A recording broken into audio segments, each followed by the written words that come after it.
పాప సుగాలి ప్రీతి ఇష్యూ.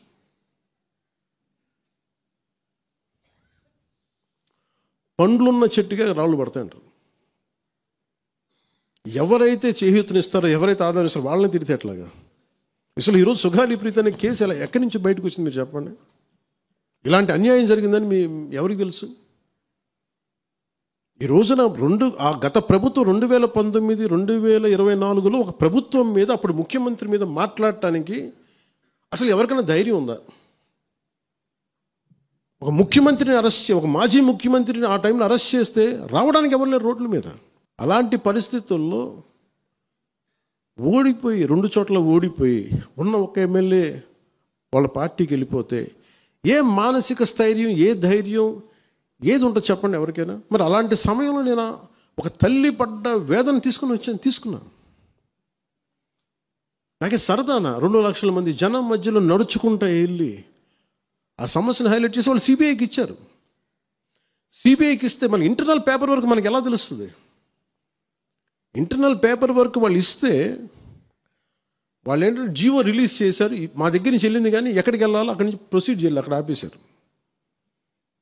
హోంశాఖ నుంచి వెళ్ళింది సెక్రటేరియట్లో ఎక్కడో నెక్స్ట్ ఫైల్ ఢిల్లీకి వెళ్ళాల్సిన అక్కడ ఆపేశారు. మేము హోంమంత్రికి మేము సిబిఐకి పంపించేసాం అంటే లెటర్ చేశారు, లాక్ చేసి లాకర్లో పెట్టారు. ఇది జరిగింది. ఈ ప్రాసెస్లో ఏం చేశారు, వాళ్ళకి ఈ కేసు కొంచెం సెన్సిటివ్ కేసు కాబట్టి మీకు చెప్తాను.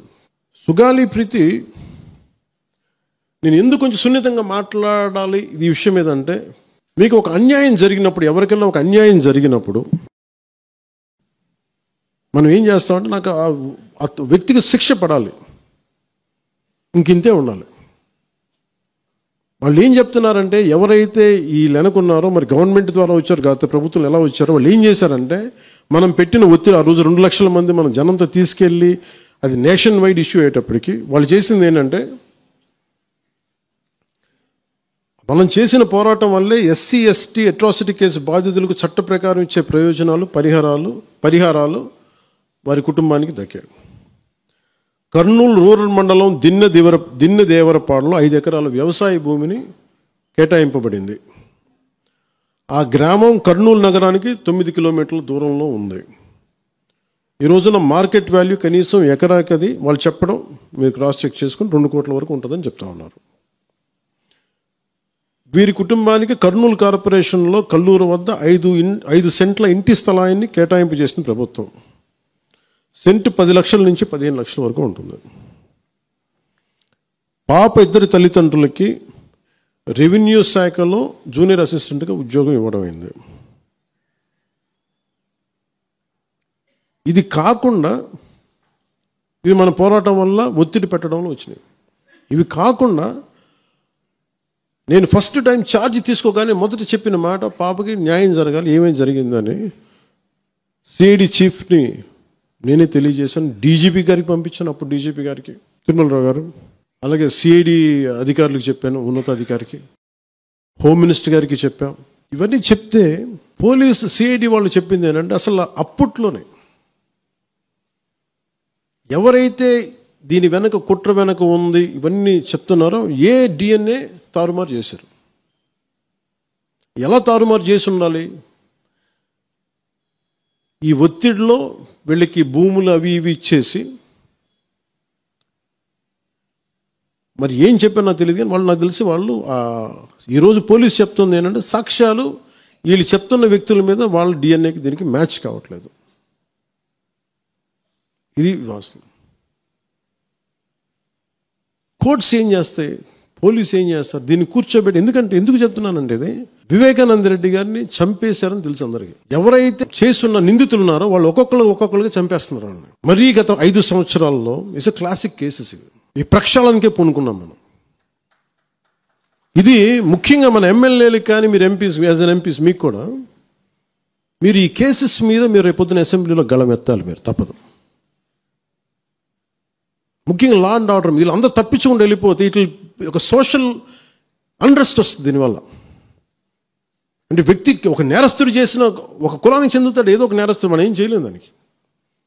ఇందాక అరుణ చెప్పినట్టుగా ప్రతి ఒక్కరు ఏదో కులానికి చెందాలి, వేరే దారి లేదు మనకి. మనం వేరేలా పొట్ల ఏదో కులానికి చెందాలి. కానీ తప్పు చేస్తే కూర్చోబెట్టి పలానా టక్కమైన ఒక మాట అనేస్తారు. పలానా ఎక్స్ చేసాడు నన్ను, పలానా కాస్ట్కి చెందిన వాడు చేశాడు అంటారు.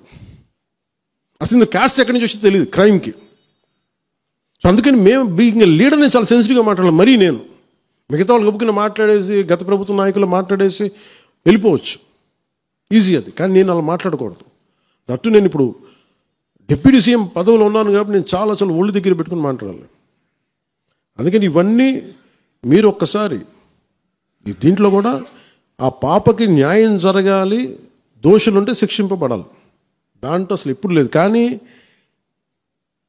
ఇలా ఒత్తిడి పెట్టాల్సిన వారికి కూడా నా విన్నపం ఏంటంటే, మీరు అసలు ఈ కేసు ఎవరి వల్ల బయటకు వచ్చింది మీరు చెప్పండి.